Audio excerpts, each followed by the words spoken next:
Dieu est Dieu. Amen.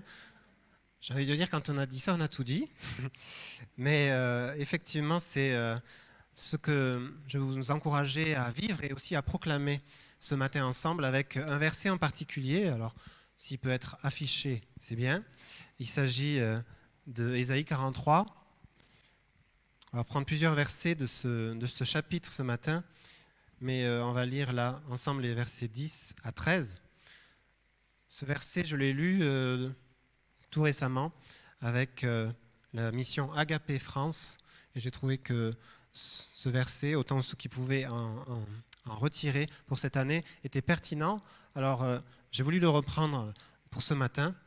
Ésaïe 43, des versets 10 à 13, sont des versets de proclamation que Dieu est Dieu et qu'on peut reprendre ensemble pour remettre notre foi en action. Alors là, certainement qu'il vous faut des bons yeux, mais par la foi, je vais croire que vous savez lire. Allez, je le lis avec vous. Vous qui êtes mes témoins, dit l'Éternel, vous et mon serviteur que j'ai choisi, afin que vous le sachiez, que vous me croyiez et compreniez que moi seul, je suis Dieu. Avant moi, il n'a point été formé de Dieu, et après moi, il n'y en aura pas. C'est moi qui suis l'Éternel, et hors de moi, il n'y a point de sauveur. C'est moi qui ai annoncé, sauvé, prédit, ce n'est point parmi vous un Dieu étranger. Vous êtes donc mes témoins, dit l'Éternel, c'est moi qui suis Dieu. Je le suis dès avant le commencement, et nul ne peut l'arracher de ma main. J'agirai, qui s'y opposera? Ou sinon, ce que je réalise, qui pourrait l'annuler? Amen. Ah ben, vous le voyez mieux. Ça vous dit qu'on se lève et qu'on le dise ensemble? Puis chez vous aussi, vous pouvez vous lever. Allez, vous qui êtes mes témoins, dit l'Éternel, vous et mon serviteur que j'ai choisi, afin que vous le sachiez, que vous me croyiez et compreniez que moi seul, je suis Dieu. Avant moi, il n'a point été formé de Dieu, et après moi, il n'y en aura point. C'est moi qui suis l'Éternel, et hors de moi, il n'y a point de sauveur. C'est moi qui ai annoncé, sauvé, prédit. Ce n'est point parmi vous un Dieu étranger. Vous êtes donc mes témoins, dit l'Éternel. C'est moi qui suis Dieu. Je le suis dès le commencement, et nul ne peut l'arracher de ma main. J'agirai, qui s'y opposera? Ou ce que je réalise, qui pourrait l'annuler? Amen. Amen. C'est par la foi que nous déclarons et par la foi que nous croyons ce que nous déclarons aussi. C'est important. On ne fait pas que dire des phrases dans le vide, en l'air. Ce que nous disons a une telle répercussion sur nos propres vies, mais aussi dans ce qui nous entoure. C'est un contexte de déclaration de Dieu que le peuple appartient à l'Éternel. Ésaïe, la dernière partie du livre d'Ésaïe, des chapitres 40 à 66, concerne la consolation d'Israël après le jugement et après l'exil.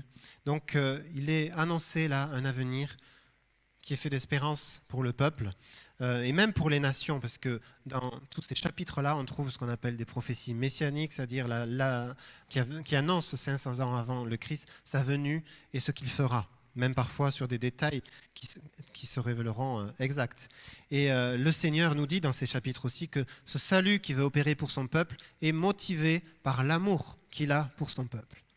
Non pas par ce qu'il a fait, parce que ce qu'il a fait l'a conduit au jugement, mais par l'amour de Dieu pour son peuple, il annonce le relèvement, il annonce la félicité, le salut. Donc ce contexte du chapitre 43 est celui de l'exil à Babylone. Le peuple vient de vivre des temps douloureux, des temps difficiles. Il faut s'imaginer ce que ça peut être. On a peut-être du mal, nous, aujourd'hui, mais imaginons que du jour au lendemain, on nous prenne et on nous amène dans un autre pays pour l'habiter et que d'autres prennent notre place. C'est un déracinement. C'est extrêmement, on va dire, violent, ce qui a été vécu par le peuple, cette perte de tous leurs repères. Ce sont des temps où il n'y a plus de repères. Et Ésaïe s'adresse au peuple de Dieu, ou Dieu lui-même s'adresse à son peuple pour le réconforter, pour l'encourager, comme on vient de le lire. D'où viendra le secours du peuple? Comment aller de l'avant? C'est un contexte particulier. C'est bon de pouvoir dire que ce contexte-là n'a pas été trop grand et trop puissant pour que le Seigneur vienne sauver son peuple plus tard. Xavier nous partageait récemment un texte sur Jérémie 29, où pareil, dans ce contexte-là, le Seigneur dit au peuple, continuez, bâtissez, continuez à multipliez-vous, et là où vous êtes, vivez et portez du fruit. Et il annonce un avenir fait d'espérance. C'est le même contexte dans lequel se situe le peuple à ce moment-là. Donc bien que ça n'est pas comparable dans toutes ses dimensions, bien entendu, la période actuelle est aussi faite d'avenirs incertains. Et on sent qu'il se passe des choses, on sent que les temps changent, on ne sait pas forcément où ça va. Personne n'a une vision très lointaine de là où ça va nous mener. Mais dans cette période qui est d'incertitude, où on ne comprend pas tout, le Seigneur nous dit qu'il ne change pas. Lui ne change pas. Lui, il reste le Seigneur. Et nous sommes, nous, les témoins de l'Éternel, pour dire que lui est Dieu et qu'il n'y en a point d'autre, qu'il est souverain. Alors, ce n'est pas un temps où on doit s'arrêter de vivre. Ce n'est pas un temps où on doit arrêter de témoigner. Ce n'est pas un temps où notre foi serait comme mise sur pause et on attend la suite. C'est un temps où notre foi doit être mise en action. Je veux dire, Dieu merci, c'est le thème de notre année. Notre foi doit être mise en action parce que c'est un temps où nous devons être actifs. Il y a une grande activité, je pense, dans le monde spirituel et nous avons notre part à jouer. Nous avons notre partition à jouer alors qu'en face, nous voyons bien qu'il y en a une autre, celle de la dépression, de la mort, de la violence, de la crainte, de l'intimidation. Nous avons la partition de la souveraineté de Dieu à proclamer.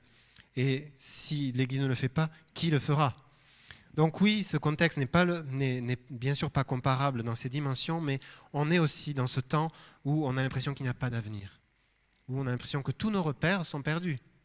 Tous les repères sociaux, tous les repères qu'on peut avoir dans le monde de tous les jours, de notre quotidien, de nos libertés, ces repères-là sont perdus. Je ne sais pas si ça vous fait ça, mais moi, quand je vois un film ou un concert qui a été filmé avant, je dis « Oula, ils sont trop proches ». Mon cerveau me dit « Là, ça ne va pas ». Parce que notre cerveau est habitué maintenant à ce qu'il faut qu'on soit loin les uns des autres. Donc, on a des repères qui sont perdus. Il y a un an, jamais on aurait cru vivre cela. Donc, même si on a cette impression-là qu'il n'y a pas d'avenir, nous avons une foi qui est millénaire, même, je ne sais pas combien de fois millénaire, parce que notre ancrage est dans le Créateur de toutes choses, et dans le Seigneur qui est venu nous sauver, et que la main de l'homme, ni l'esprit de ce monde ne peuvent détruire. Personne ne pourra détrôner le Seigneur qui est assis sur son trône de gloire. Amen. Et ça, c'est notre foi puissante qui est ancrée. Et dans cela, nous sommes ancrés. Dans tout ce que nous traversons d'inconfortable, on peut se rappeler que la foi que nous avons est celle que Jésus avait dans la tempête. Il a pu calmer la tempête, mais aussi avec les disciples qui sont dans la même barque. Nous sommes avec le Christ dans la barque. Il ne faut pas croire qu'il a quitté les lieux, qu'il nous a abandonnés. Il est là. Et dans cette tempête, nous pouvons traverser avec la foi qu'il est souverain. Nous pouvons la traverser avec cette sérénité que le Seigneur est souverain. C'est-à-dire qu'on ne vit pas les turbulences, on les vit au même titre que le monde autour de nous. On n'est pas exempt de se dire non, ça ne touchera pas l'Église. On est dans le même bateau que le monde, on est dans ce monde, même si on ne vit pas selon ce monde. Et c'est ce qui fait la différence, bien sûr. Mais nous traversons ces turbulences dans la force de la foi que le Seigneur nous donne.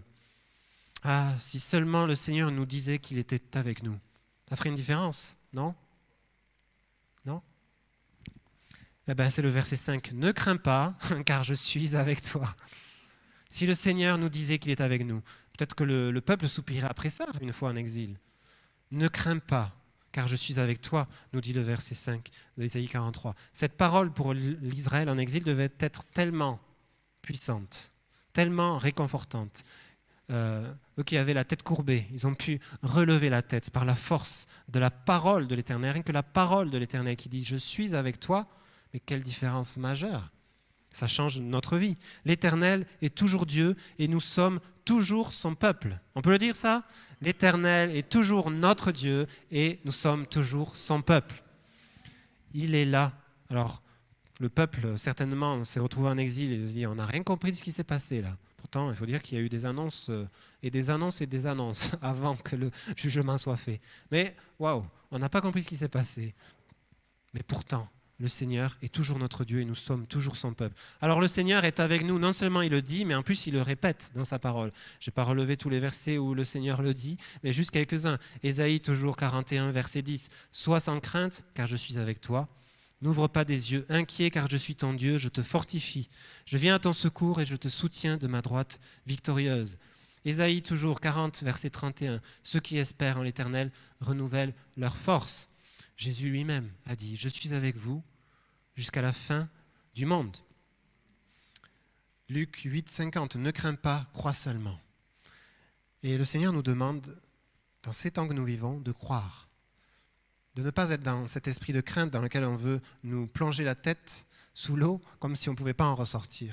Mais le Seigneur nous dit, crois seulement et ne crains pas. Cette parole, il le dit à qui ? Il le dit à propos de la fille de Jairus qui vient de mourir. Ne crains pas, pardon, ça se ressemble, mais non. Ne crains pas, crois seulement. C'est puissant quand même dans ce contexte-là aussi, quand même. Donc, quel est le contexte qui ferait que le Seigneur nous dit, là, tu peux commencer à craindre un petit peu parce que ça craint. Non, justement. Le Seigneur nous dit, il est Dieu et il demeurera toujours Dieu.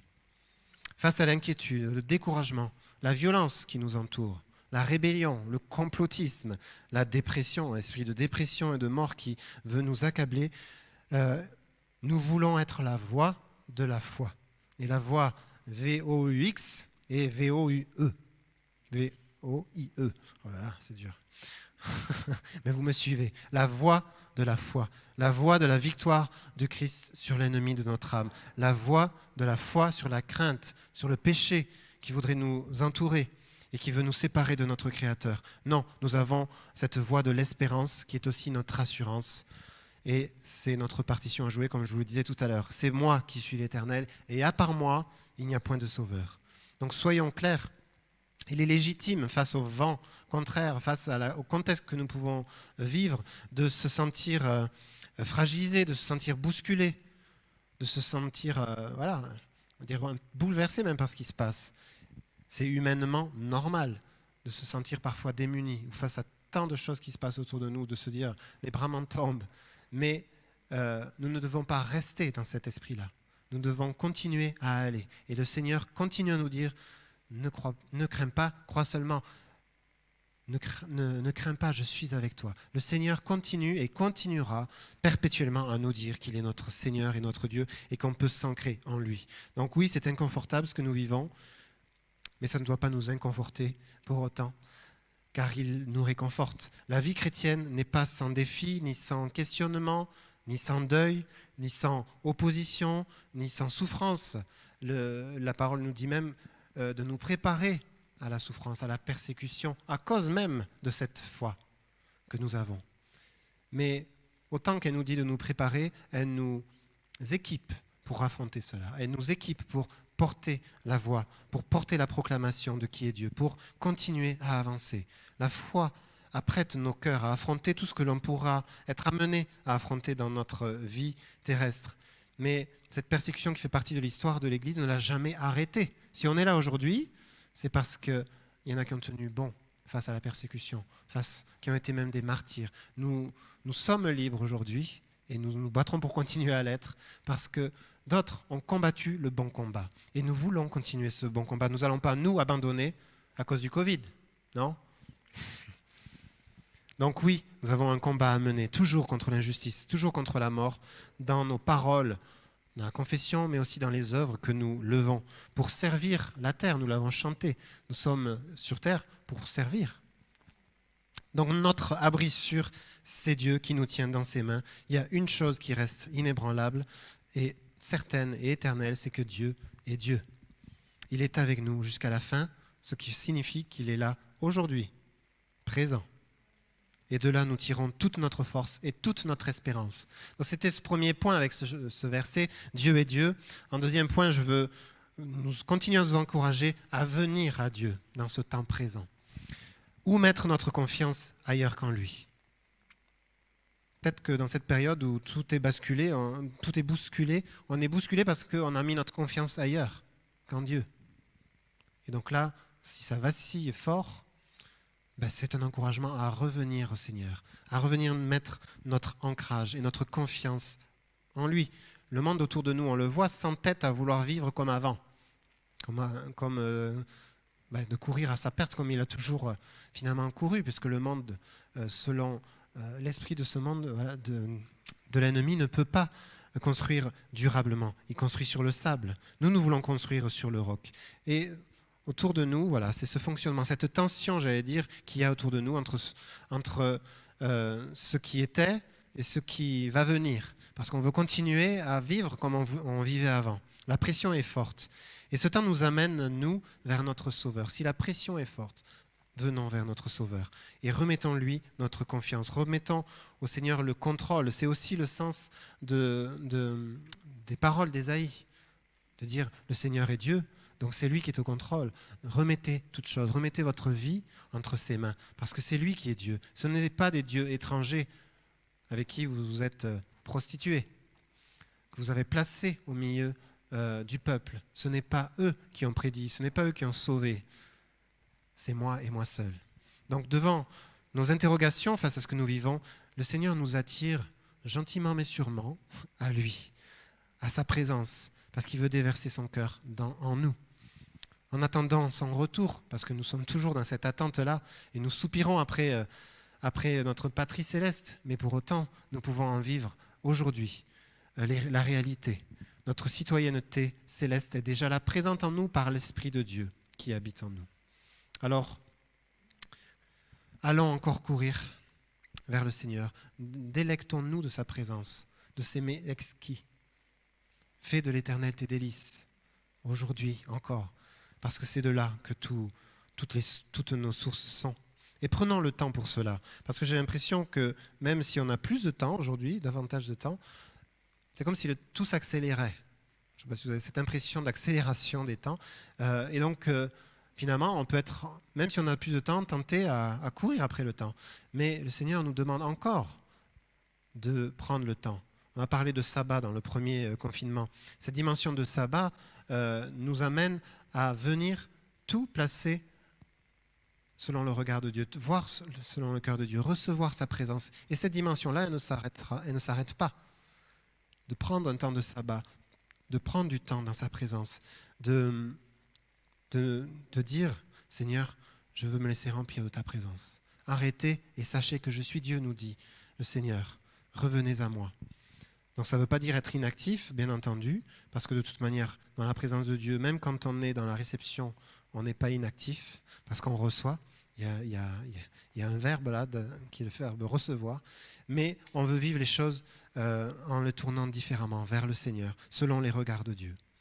Et le combat que nous avons à mener se fera d'autant plus mieux que nous serons équipés, que nous serons ressourcés.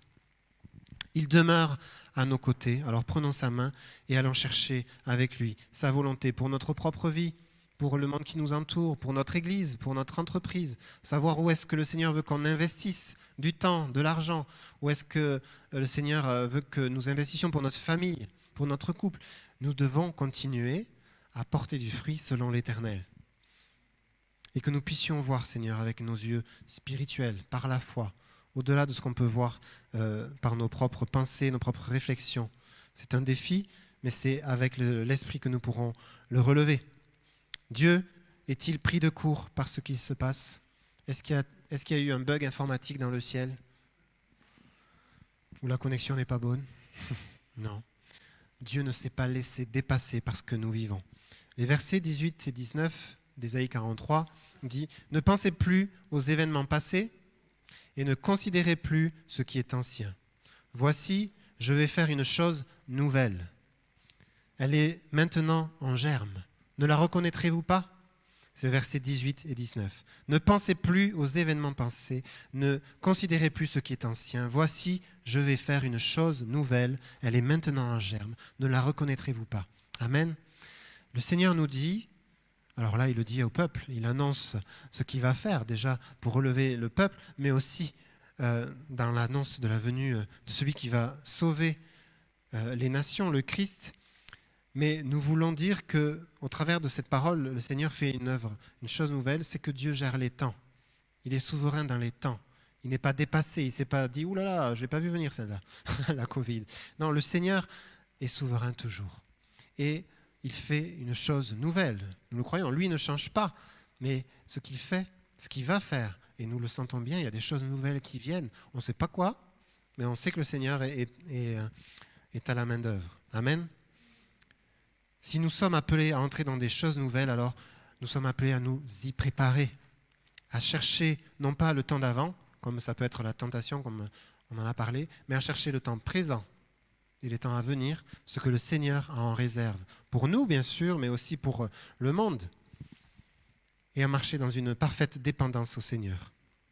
Laissons le Seigneur venir tracer un chemin en nous, laisser tramer ce qu'il est en train de faire, laissez-nous parler et de vivre cette dimension prophétique, d'accueillir son royaume. Pas un royaume qui sera taillé à notre image en disant « j'imagine que ça va être à peu près comme ça », mais un royaume qui vient selon ce que lui a décidé de faire et d'être. Et ça se passe dans sa présence. Alors dans les temps de louange, dans les temps de proclamation, dans les temps de communion, saisissez-vous de ces moments pour être auprès du Seigneur et pour que le Seigneur ouvre devant nous ce chemin. On peut même se l'imaginer, à se dire « Ok, là je suis dans un temps, dans la présence de Dieu, je veux m'imaginer ce chemin dans lequel je suis, je ne vois pas ce qu'il y a derrière, mais je veux me laisser conduire en esprit par le Seigneur. Qu'est-ce qu'il y a, Seigneur, derrière ce chemin ? Qu'est-ce que tu veux, qu'est-ce que tu prépares ? Qu'est-ce que tu veux me dire aujourd'hui pour que je vive, pour que je sois prêt à vivre les temps présents ? Et le Seigneur nous parle, personnellement comme collectivement. Donc Dieu n'est pas pris de court, il sait parfaitement où il va. Alors à qui d'autre irions-nous ? Les temps à venir ne seront pas forcément tout beau, tout rose. On parlait de persécution même le mois dernier. On parle de réveil. Les deux peuvent aller ensemble. On ne sait pas. Ça ne va pas forcément être facile.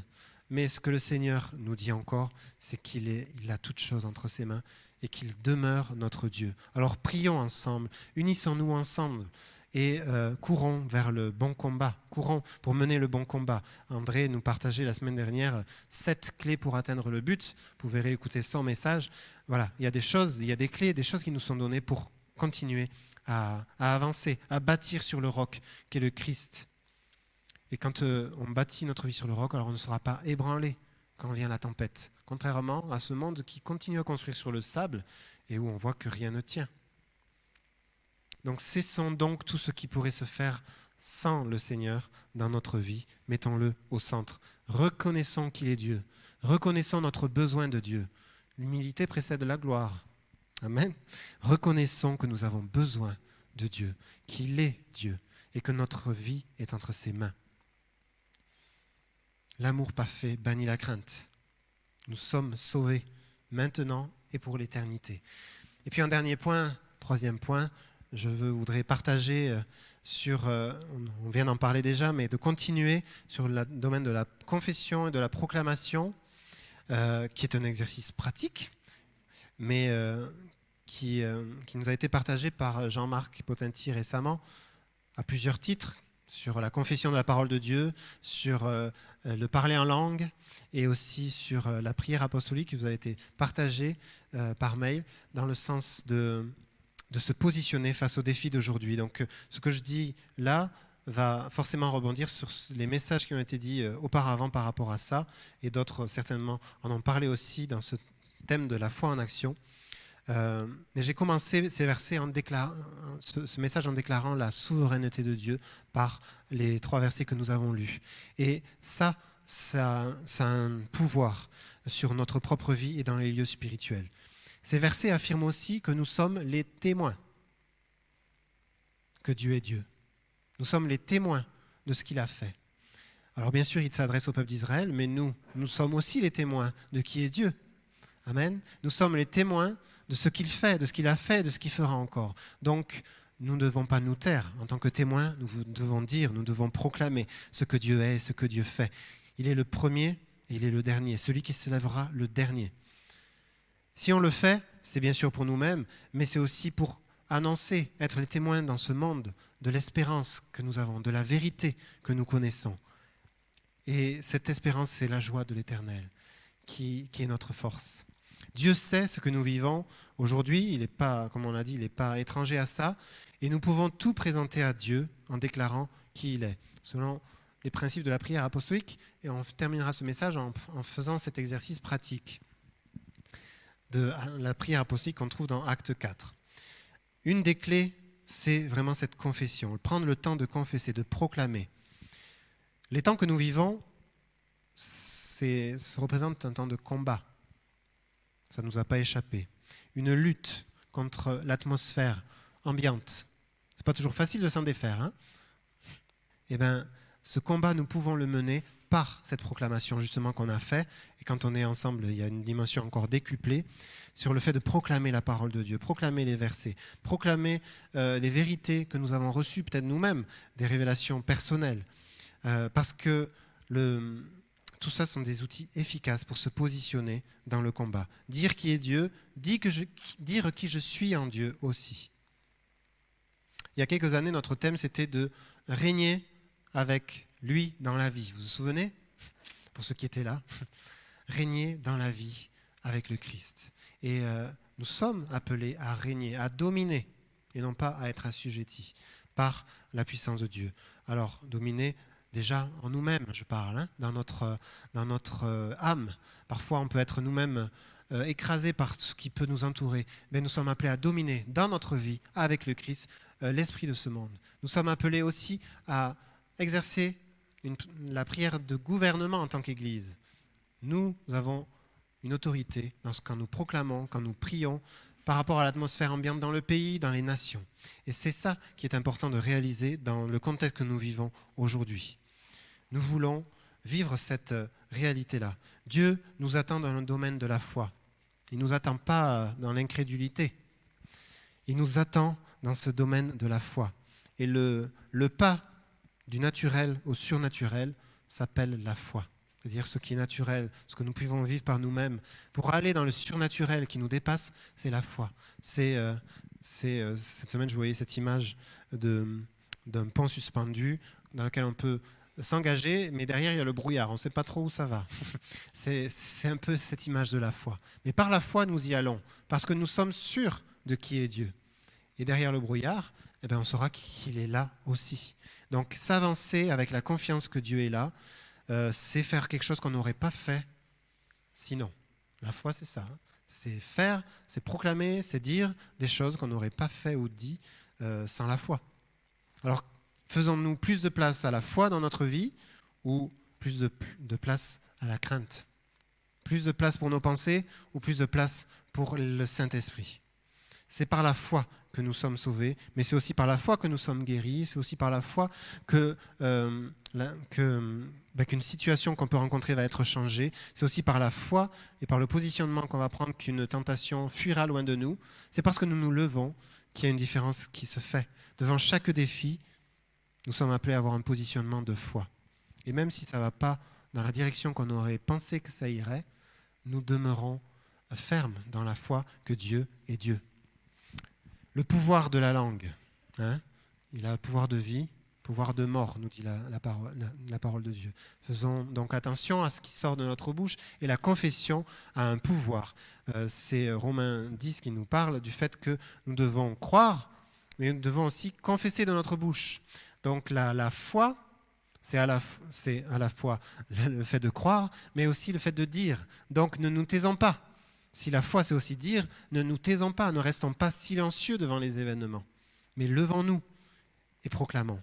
Croire et confesser de sa bouche amène le salut. Redisons ce que Dieu a accompli, redisons qui est Dieu, redisons qui nous sommes en lui, ce qu'il va faire encore. J'imagine que le peuple d'Israël a repris les paroles que nous avons lues, on va relire tout à l'heure, que Dieu est Dieu. Il a à la lecture, à l'écoute, de le reprendre et de le dire et de le redire. Et nous aussi, nous pouvons, avec ces versets, dire et proclamer encore qu'il est Dieu. Donc la proclamation de foi entraîne un renouvellement de notre intelligence par la parole de Dieu et nous donnera de porter du fruit. Nous amènera un changement de mentalité. Et donc forcément, ça aura un impact sur nos actes. Sa parole est utile pour enseigner, pour redresser, pour convaincre. Donc déjà, nous convaincre nous-mêmes que ce que nous disons est vrai, mais aussi convaincre autour de nous. Si tu crois que tu ne peux pas lutter, que tu ne peux pas être à la hauteur, alors ça aura une influence sur ton comportement, qui fera que tu ne bougeras pas. Mais la foi te fait te lever, te positionner, sortir juste de la seule chair pour vivre la dimension spirituelle, que Dieu est Dieu. Et quand nous faisons ça, l'ennemi recule. Amen. Parce que nous ne nous soumettons pas aux pensées négatives. Donc la confession, c'est l'affirmation de ce que nous croyons. Alors nous qui sommes protestants, nous devons encore plus confesser, encore plus proclamer. Parce que protestant vient du fait d'exprimer avec certitude et avec force quelque chose qui est vrai. C'est la profession de notre foi. Donc les protestants, ne nous taisons pas. Et la foi s'exprime par la confession. Elle grandit, la foi, par la confession. Lorsque nous allons confesser, on va le faire, notre foi va grandir. Notre foi va être augmentée en sortant de ce lieu pour tenir la distance. Parce que c'est la réalité que nous pouvons vivre. Proclamer quelque chose, proclamer de la part de Dieu, va engendrer une réalité différente dans ce que nous allons vivre. Amen. Alors plus on prêche la parole, plus les signes vont se produire.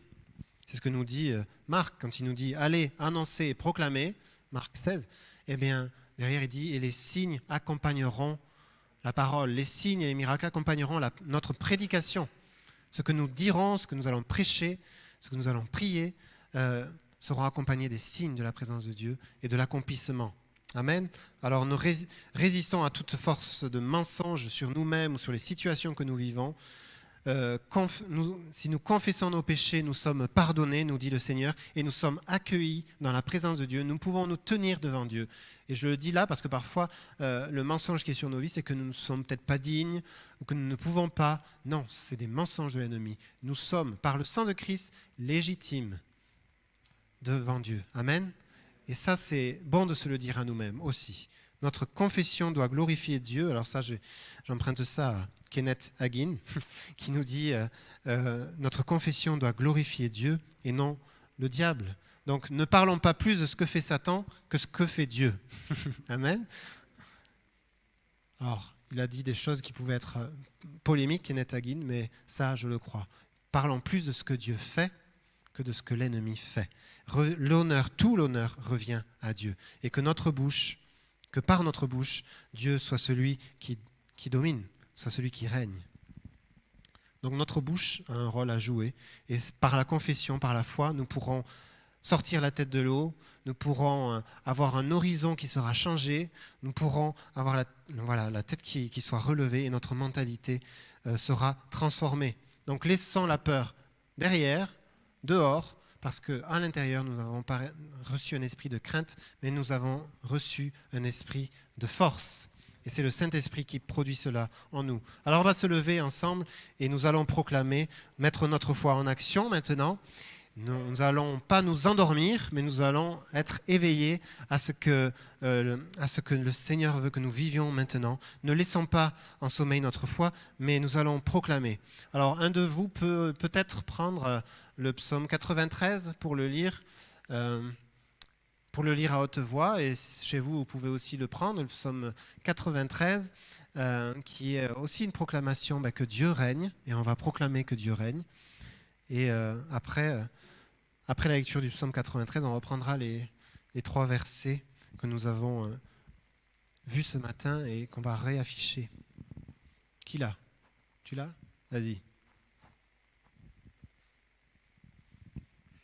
L'Éternel règne, il est revêtu de majesté. L'Éternel est revêtu, il est ceint de force. Aussi le monde est ferme, il ne chancelle pas. Ton trône est établi dès les temps anciens. Tu existes de toute éternité. Les fleuves élèvent, ô Éternel, les fleuves élèvent leur voix. Les fleuves élèvent leurs ondes retentissantes. Plus que la voix des grandes, des puissantes eaux, tes flots impétueux de la mer. L'Éternel est puissant dans les lieux célestes. Tes témoignages sont entièrement véritables. La sainteté convient à ta maison, ô Éternel, pour toute la durée des temps. Amen. Amen. Alors en attendant que ça s'affiche, juste rappeler les dimensions de la prière apostolique dont Jean-Marc nous a parlé. C'est le fait déjà de proclamer qui est Dieu, proclamer sa souveraineté, de proclamer la parole de Dieu, donc prendre des versets, s'en emparer et les dire, d'apporter devant le Seigneur la situation, les sujets de prière, et ensuite de dire simplement que le Seigneur étende sa main et être dans la reconnaissance pour ce qu'il est en train de faire. Voilà un peu le chemin qu'on peut parcourir dans cette prière apostolique et que nous allons vivre ensemble. Alors disons ensemble, vous êtes mes témoins, dit l'Éternel, vous et mon serviteur que j'ai choisi, afin que vous le sachiez, c'est moi qui suis l'Éternel, et hors de moi, il n'y a point de sauveur. C'est moi qui vous ai annoncé, sauvé, prédit, ce n'est point parmi vous un Dieu étranger. Vous êtes donc mes témoins, dit l'Éternel, c'est moi qui suis Dieu, je le suis dès avant le commencement, et nul ne peut l'arracher de ma main, j'agirai, qui s'y opposera. Ce que je réalise, qui pourrait l'annuler? Amen.